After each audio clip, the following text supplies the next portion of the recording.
schöner Fisch. Ja! Jawohl! Swedish anglers is the best.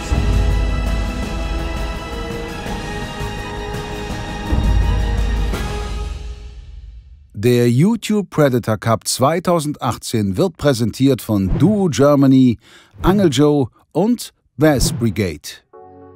Deutschlands vielleicht bekanntester Zanderangler Veit Wilde, der für den YouTube-Kanal Fishing Tackle Max TV am YouTube Predator Cup teilnimmt, konnte sich in der Wildcard-Begegnung gegen Chris Schepanski von tideritter.de durchsetzen. Der Wahlmagdeburger, dessen Zander PB bei sage und schreibe 105 cm liegt, gehört laut einer Zuschauerumfrage vor Beginn der Achtelfinals zu den Top-Favoriten des Turniers. In Deutschland noch nicht ganz so bekannt, doch keineswegs zu unterschätzen, ist Tobias Ekvall, der für den schwedischen Kanal kanalgratis.se antritt. Auf diesem Kanal ist er sowohl als Kameramann und Cutter für Formate wie Perch Pro und Fly vs. Jerk zuständig, doch er hat mit Team Galant auch eine eigene Serie, in der er auch vor der Kamera als Angler auftritt. Seine Heimatstadt wird Irkö ausgesprochen, zumindest glauben wir das. Tobias ist passionierter Barschangler. Seinen PB-Barsch mit unglaublichen 53 cm Länge und 2,75 Kilogramm Masse fing er in diesem Jahr. Wir haben es heute also mit einem Duell zwischen einem Zander-Profi und einem Barsch-Spezialisten zu tun. Hallo liebe Zuschauer, wir sind hier heute in aller Herrgottsfrühe versammelt, denn wir haben die nächste Knallerpartie für euch. Veit Wilde tritt heute an gegen Tobias Ekvall, Fishing Tackle Max gegen Kanal Gratis. Veit, du bist schon ein bisschen unter Druck, wir wollen schnell loslegen. Ja, wir wollen fischen, die Fische werden jetzt Es ist deine Zeit jetzt. Ja, richtig. Du wolltest dich so früh treffen. Ja. Veit gibt als erstes die Spots vor, die ersten 3 Stunden. Tobias, Veit is gonna have the, is gonna command for the first 3 hours, the spots. After that, it's your choice. And we can start right now. Let's go. Good luck. Perfekt. Vielen Glück. Danke. Danke. Die beiden Angler, die heute vom Ufer aus gegeneinander antreten, haben nun 6 Stunden Nettoangelzeit, um bis zu 3 maßige, mit Kunstködern gefangene Raubfische in die Wertung einzubringen. Die Länge eines Hechtes in Zentimetern wird einfach gewertet. Bei Zandern gibt es einen Multiplikator von 1,3 und bei Barschen einen von 2,4. Wer das komplette Regelwerk lesen möchte, findet den Link dazu in der Videobeschreibung.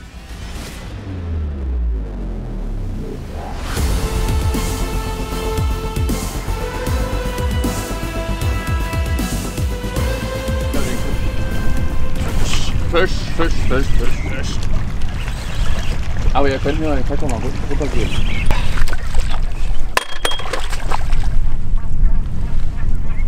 Ja. 1:0.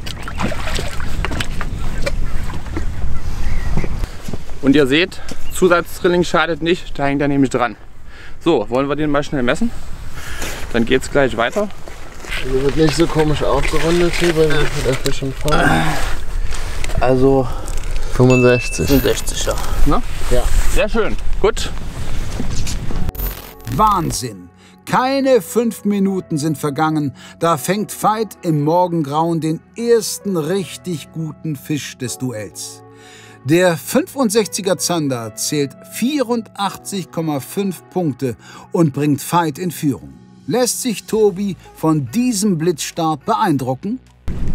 That's just one fish. I'm gonna catch 10 in the next hour, so it's no problem. I just need like 5 minutes to get in form. Fisch.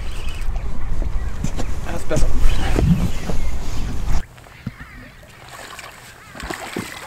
Okay, schon?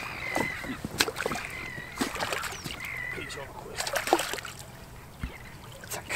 Das ist für die Stelle hier sehr klein, aber nun gut.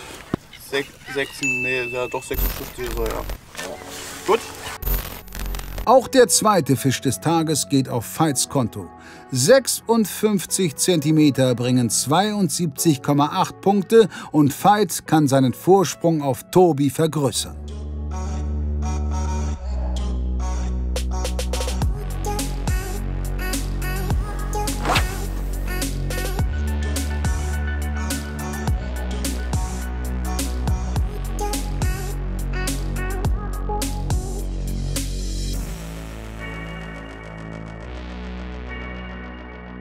So, da ist er, Nummer 3.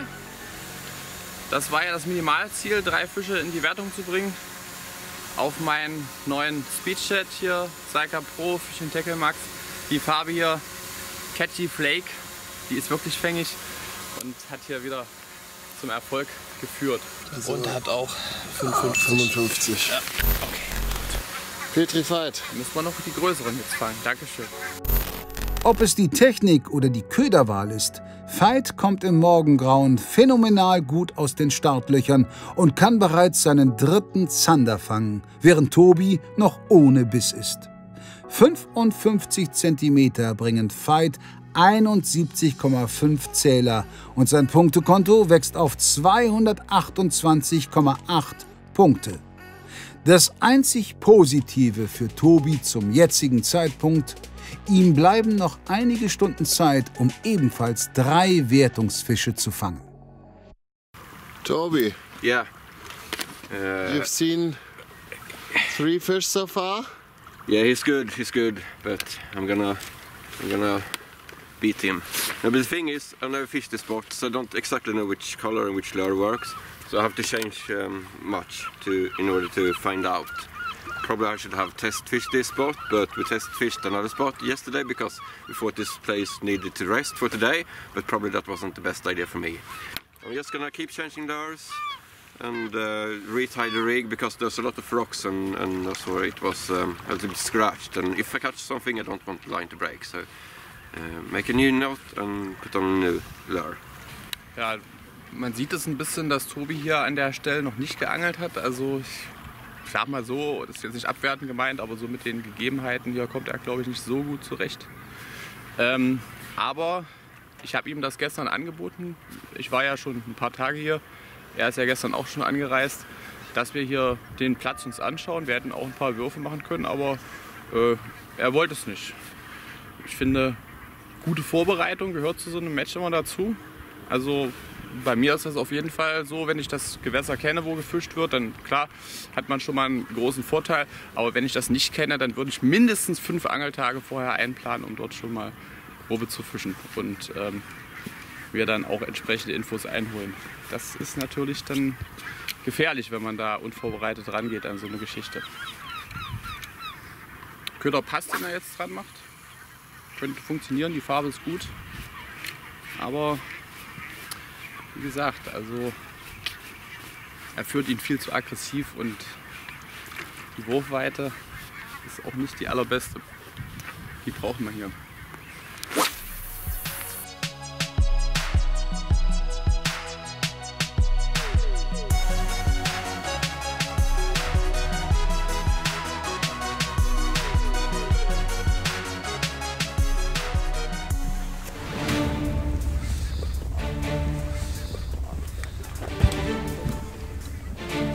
On the flat nose.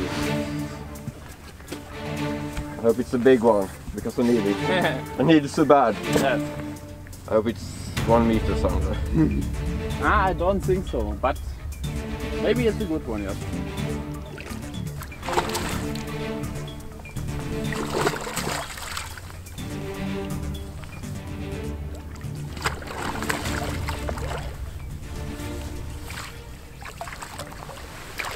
Yay! I didn't blank! I didn't blank! Dankeschön! Oh, Petri. This is a good sander. And I think I've tried like 15 different colors on like 10 different lures. But I'll switch back to the lure that I caught some fish on yesterday's training, the Flatness Mini. name of It's the a color. pretty flashy color. Yeah, exactly. I saw And he it's was clear using water, like huh? yeah, It's so he very was clear water, but he used the same Yeah. color or also flashy colors. so I copied him and it worked out good. Time to measure it. Do I get 69? Yeah, 69. Yay. Exactly. A really good start. Like I was losing my confidence, like I was thinking I was a bad angler. And then all of a sudden I caught this one. And that gives me a confidence boost. So I think it's gonna be a good day today. Der Anschlusstreffer. Nachdem Tobi auf eine Spinnrute mit Stationärrolle gewechselt hat, die seine Wurfweite um einige Meter verbessert, scheint er nun an die Kante zu kommen, an der die Zander stehen. Den ersten Biss des Tages kann er prompt verwerten und der bisher größte Zander mit 69 cm geht auf sein Konto. Neuer Spielstand 228,8 zu 89,7. Also er hat sich jetzt in die Situation auf jeden Fall ein bisschen besser reingefischt inzwischen. Und ich habe schon damit gerechnet, dass er auch Fisch fangen wird. Also so ist es nicht. Veit, du hast einen Spotwechsel angesagt. Richtig, ja. Wir wechseln dann gleich. Ja. Wo soll es hingehen? Was kann man da erwarten? Wir werden jetzt also nicht weit wegfahren. Wir werden an eine Stelle fahren, die deutlich flacher ist als die hier, wo ich mir einen großen Barsch erhoffe. Wird nicht einfach, den zu fangen, ist aber auf jeden Fall möglich. Also wir mussten sehr drum kämpfen, die da in den letzten Tagen zu kriegen. Ich hatte einen 48er gehabt, aber viele Bisse von Barschen wird es nicht geben. Was da allerdings auch ist, ist Hecht. Also definitiv. Wobei ich ehrlicherweise zugeben muss, ich habe mir hier jetzt eigentlich auch versprochen, noch einen Hecht zu fangen. Bis jetzt hat es noch keinen so richtigen Biss gegeben. Und ja, jetzt ist ein bisschen die Sonne rausgekommen und meine Erfahrung hier in dem Gewässer ist so ein bisschen, wenn du Sonne hast, dann geht Hecht hier eigentlich generell also relativ schlecht. Ist nicht so einfach. Man kann immer mal einen fangen, es sind jede Menge Hechte drin, aber das ging hier so die letzten Tage, da konnte man die ja auf Ansage fangen, aber da war es eben auch immer bewölkt. Ja, also das ist. Ich werde mal die letzten Minuten, bis wir den Platz wechseln, noch ausnutzen. Vielleicht geht doch noch einer drauf. Aber dann setze ich alles auf den Barsch. Alles klar. Die zweite Stelle des Tages wird angefahren. Tobi sieht sich die Begebenheiten an und guckt auch genau zu, was Veit am zweiten Spot montiert. So now I'm switching colors because I saw that he is fishing with like a natural one, like brownish color. So now, since I don't know this water, I'm putting on like the same color. Because if he's fishing with that color, I think that's a good color. If it's not tricking me. And now when I walked away, it's changing, but I think this will work. Das wird enger. Hecht? Ja, also Hecht, aber eindeutig nicht. Das wird definitiv kein Barsch. Aber guter wahrscheinlich. Aber jetzt brauche ich ganz, ganz viel Glück. Ganz, ganz viel. Tja, so ist das. Man will einen Barsch und man kriegt einen Hecht.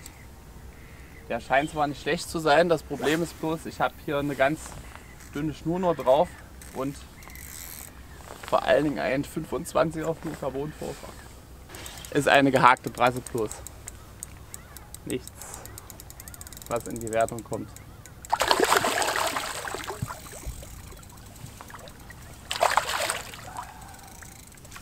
Aber ihr seht auf jeden Fall, also Fische gibt es hier an der Stelle.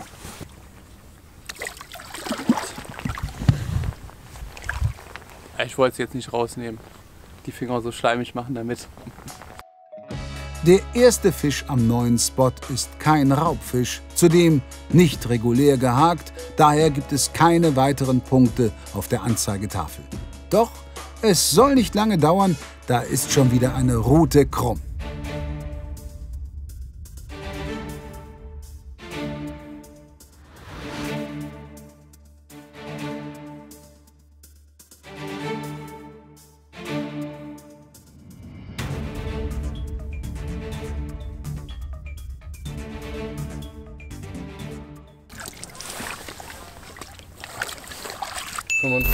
Yeah, 45. That's a really good perch in this competition. Look at it. This is crazy.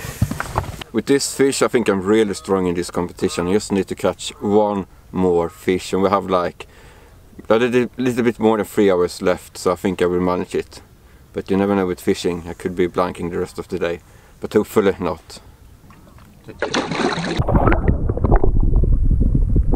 Swedish anglers is the best. Just joking, just joking. Let's see. Fight is still leading. Der bisher größte Barsch des Turniers ist nicht nur ein traumhaft schöner Fisch, sondern bringt Tobi zudem massig Punkte.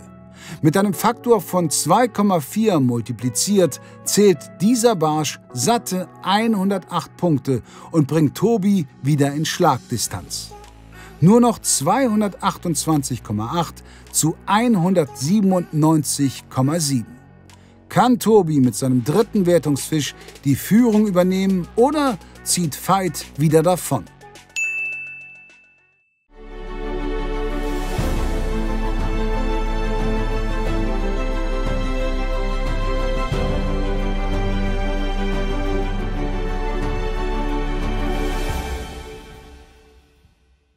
Ihr wollt mehr fangen? Herzlich willkommen bei Angel Joe, die größte Auswahl und beste Beratung für deinen Fangerfolg.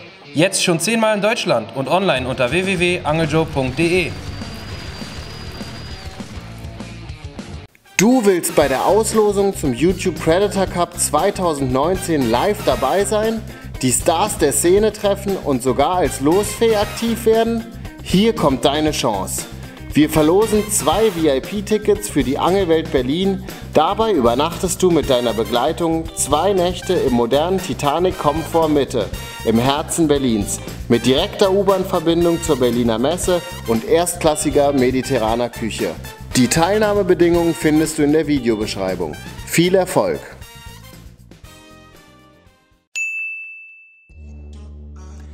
Nachdem sich beide Angler nach einer fulminanten ersten Halbzeit ein kurzes Päuschen gegönnt haben, entscheidet sich Tobi, der nun die Stellen vorgibt, zunächst an derselben Stelle zu bleiben. Vielleicht glaubt er, hier noch einen guten Barsch fangen zu können.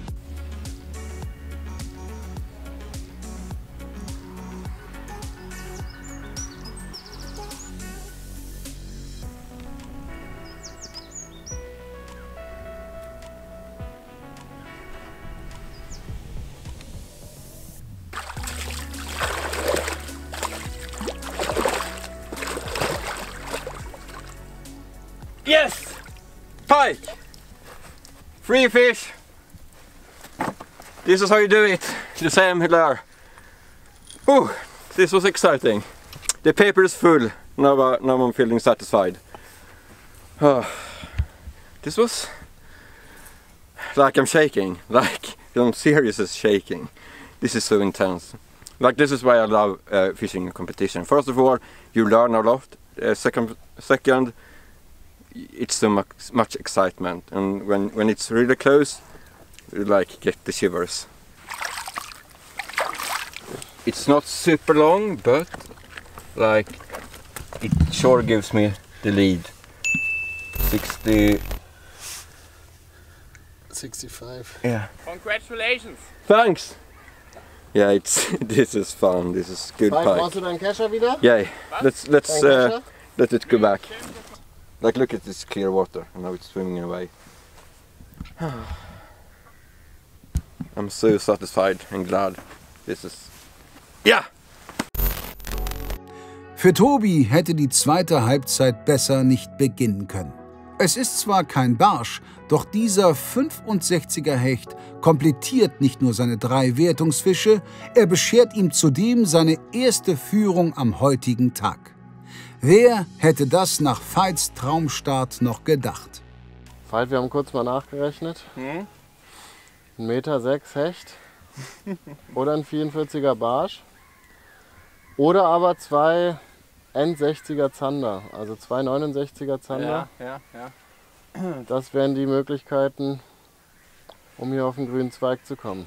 Ist alles natürlich sehr schwierig, muss man sagen. Nicht unmöglich, also am wahrscheinlichsten ist immer noch der Barsch. Aber ja, jetzt bei der Sonne hier, das Wasser liegt auch ziemlich glatt, da wird es nicht einfach.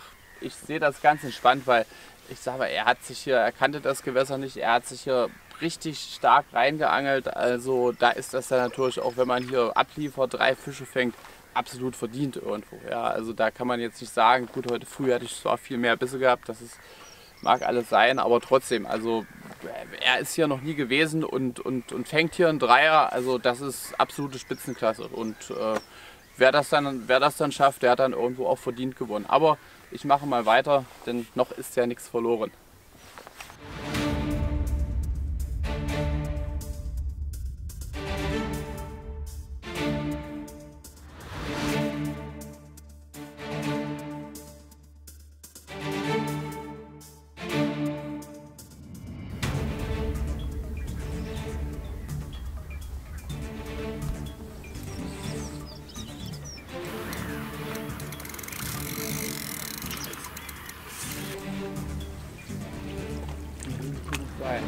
Ja, das ist nicht sein. Also müsste also auf jeden Fall eine Verbesserung erstmal sein wieder, dass, wenn ich ihn kriege, erstmal muss man kriegen. Das hat natürlich jetzt ja mit dem Feinzeug nicht so optimal.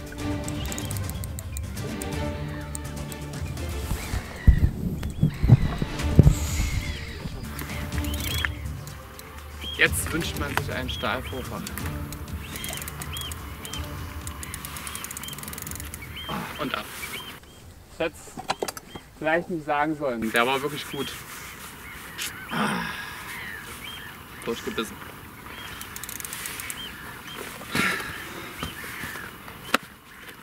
Tja, selbst schuld, sage ich mal.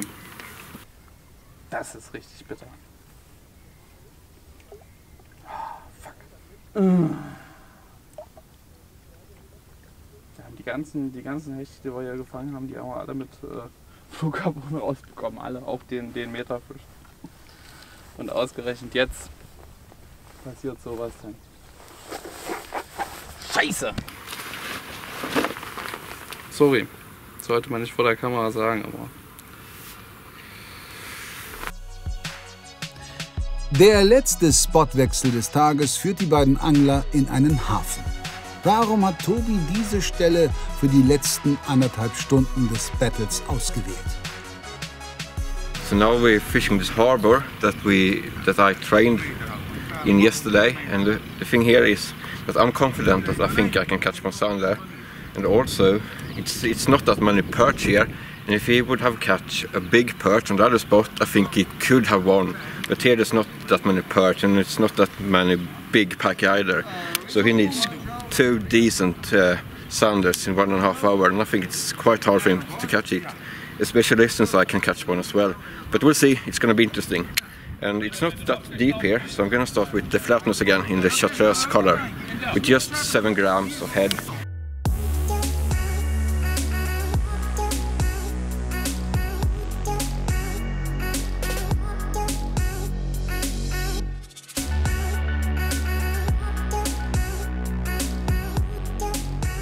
Wir hatten ja jetzt hier in dem Hafen geangelt, da waren wir gestern schon mal und ich hatte Tobi da kennengelernt sozusagen und hatten auch ein paar Zander gefangen. Jetzt allerdings keinen Biss dort gehabt und ich weiß nicht so richtig, ich denke mal es liegt daran, dass wir jetzt doch viel Sonne haben in dem flachen Wasser. Es ist zwar relativ trüb, aber Sonne und Zander passt ja natürlich nicht so gut zusammen und deswegen dachte ich mir, gehe ich jetzt hier nochmal rüber. Vielleicht steht ja hier irgendwo noch ein großer Hecht, man weiß es nicht.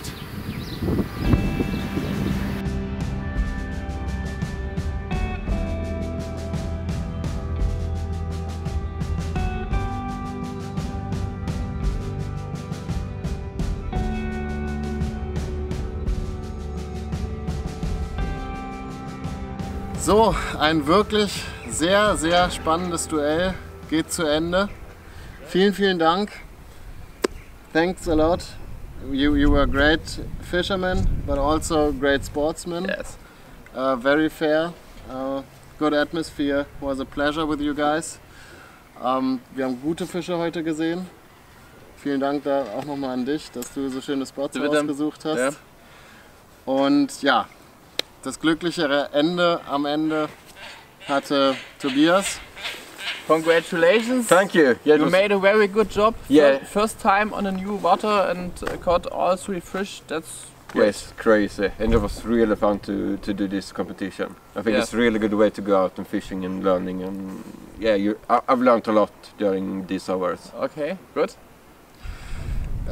Falls ihr den Kanal von Veit noch nicht kennt, Fishing Tackle Max hat vorher eher im Forellenbereich Videos hochgeladen. Seitdem Veit dabei ist, gibt es auch eine Menge Raubfischzeug zu sehen. Kommt jetzt auch immer mehr, nehme ich an. Ja. Und ja, Kanal Gratis kennen die meisten vielleicht schon. Falls nicht, auf jeden Fall auch mal reinschalten. Beide Links findet ihr unten in der Videobeschreibung. Ansonsten schaltet auf jeden Fall das nächste Mal wieder ein, wenn die nächsten Folgen des YouTube Predator Cup für euch ausgestrahlt werden. Sagt uns, wie es euch gefallen hat, unten in den Kommentaren und natürlich ein Like geben. Ja, bis zum nächsten Mal. Ciao. Ciao, Tschüss. Petri. Er trifft im Viertelfinale auf Dietmar Isaias von Quantum Fishing Europe. Ob Tobi sich in dieser Partie wieder so gut schlägt und vielleicht den nächsten Favoriten ärgern kann, seht ihr in ein paar Wochen auf diesem Kanal. Kommenden Samstag seht ihr erst einmal das letzte Achtelfinale, in dem der Zwickauer Ricardo Stüttem von Fish & Clips gegen Micha Reiter von Rock the Fish antritt.